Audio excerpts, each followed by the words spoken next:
Hey there. I'd love to say there's a tsunami coming, but it's actually already here.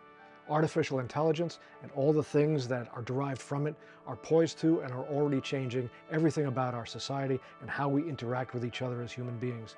And in the not too distant future, things just won't look the same. So my name is Russ Camarda. I'm a filmmaker in New York and just an all-around regular guy like you who's thinking about these things and how they're going to change everything for all of us. And I think it's important that we take a few moments every day from now on to just remember what it is to be human, to look back at ourselves and what it is that makes us what we are as we start to integrate this non-human intelligence into our lives in a very intimate way. So I'm going to just throw out these conversations when I can. Please, if you like them, please subscribe to the channel. It helps keep this thing going. And with that, let's talk about what it is to be human.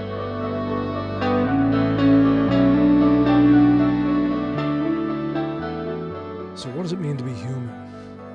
That's going to be an increasingly more difficult question to answer as we move forward.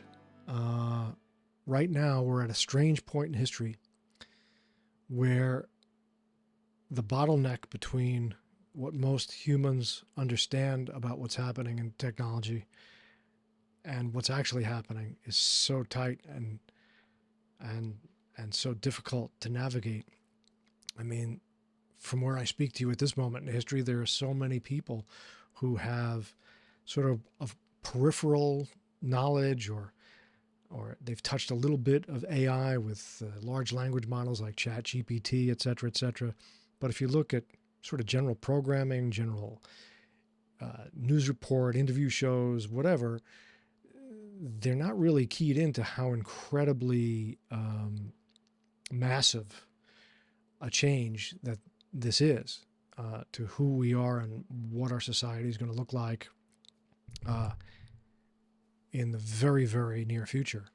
And then at the other end, there are the people who are extremely plugged in, the people who are helping create this, and the people who are really all over AI and involved in it, that can see the tidal wave.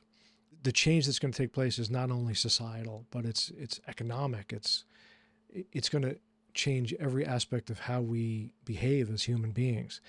And what it means to be a human being in the very near future is going to look a lot different than the way we behave now. I think we're going to see a very different kind of species in the not too distant future.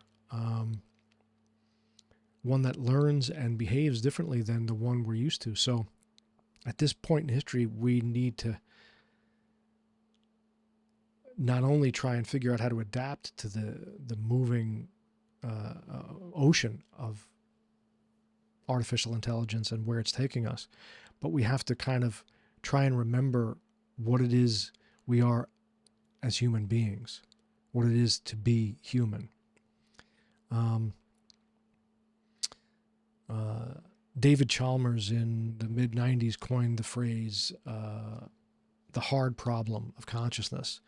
And of course, that's a question that's been around since the beginning of time, and through every philosopher and, Plato to Descartes to I think therefore I am to a hard problem of consciousness basically means, what does it feel like to be something? What is it like to be something? You and I can agree that this color is sort of a maroon color, or the sky is blue, but what is blue to you? What is this color to you? What does that mean? What is it like to be you inside of you? We can identify and analyze and explain all the pathways, how the brain works, how we function neurologically, physiologically, biologically, and understand the facts of what this color is, the frequency that it is, but what it means to see it and feel it, we'll never understand. That's the hard problem. What it is to be, that's what makes us human. And as artificial intelligence continues to grow and recursive learning becomes more of a thing, we're going to have to grapple with the fact that we don't understand what it's like to be that. And is it like, will there be something it's like to be that? Will it reach an artificial general intelligence, a sentience? And if it does, would we know it? Because honestly, what makes us human, we can't explain. I could be sitting here with other human beings and we would be in agreement that we're both conscious and both aware. But I don't know for a fact what it's like to be inside that person. I'm only basing it on what I'm perceiving from them as something I recognize as sentience, conscience, awareness, being that is similar to mine, but I can't know it for sure. That's the hard problem. So if artificial general intelligence becomes a thing, would we even know? How could we know? How could we distinguish what sentience is? And my contention is right now, there are things that it still is to be a human. And as we move into this new world, there are things we're going to want to hang on to, at least in the short term, to remain human. I'm a Gen X guy, so I straddle that line between the end of the analog time period and the beginning of the digital time period. So I have that sort of vinyl versus MP3 gene built into my experience. So there are things that I love about the advance of technology and human innovation. And there are things that I long to cling to as my human experience. We're creatures that are built ourselves. The self that we see is largely built through memory.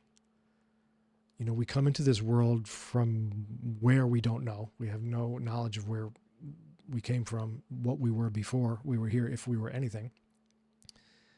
No matter what your faith tells you, you just don't have the evidence. I'm sorry. We just don't know. And we build and we filter the world, the external world, at least what we perceive as the external world, through the senses we have, which are very limited. They're limited for a reason. They're filtering all of this information down into something that our brain and our physiology can handle.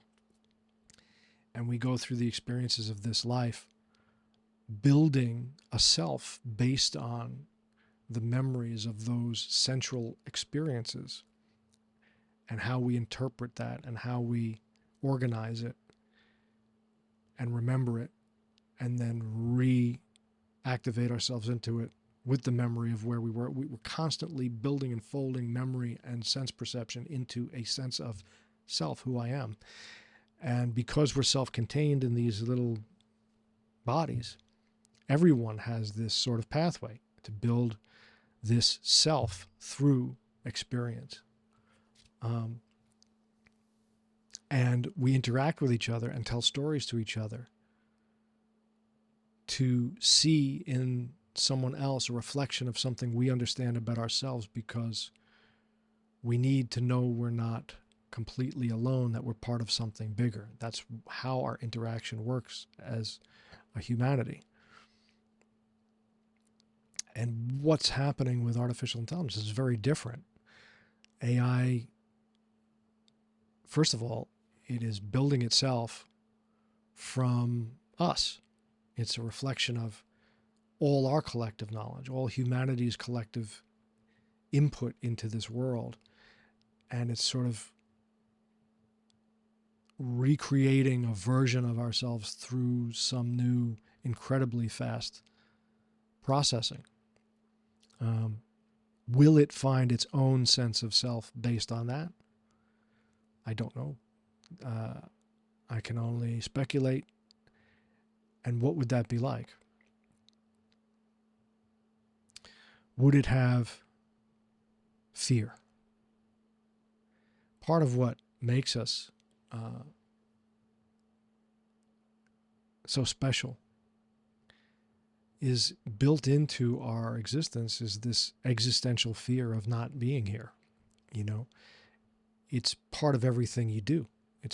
It's part of every decision you make. It's part of every second of your life, and you don't think about it all the time.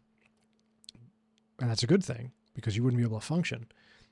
But it's why we need to work, and why we need to struggle to put food on our table, and why we take a chance, and why we fall in love, and all those things are based on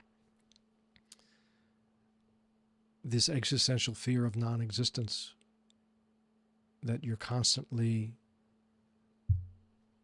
pushing against and growing because of. Would an artificial intelligence have an existential fear? And if it did, how would it deal with it? You know, we do it, we integrate it into our being and integrate it into how we grow and learn. What will it do with it? I don't know the answer to that one. That's a tough one. And I'm not sure I want to know the answer to that right now, because something that moves so exponentially fast every day, dealing with an existential fear, it sounds terrifying.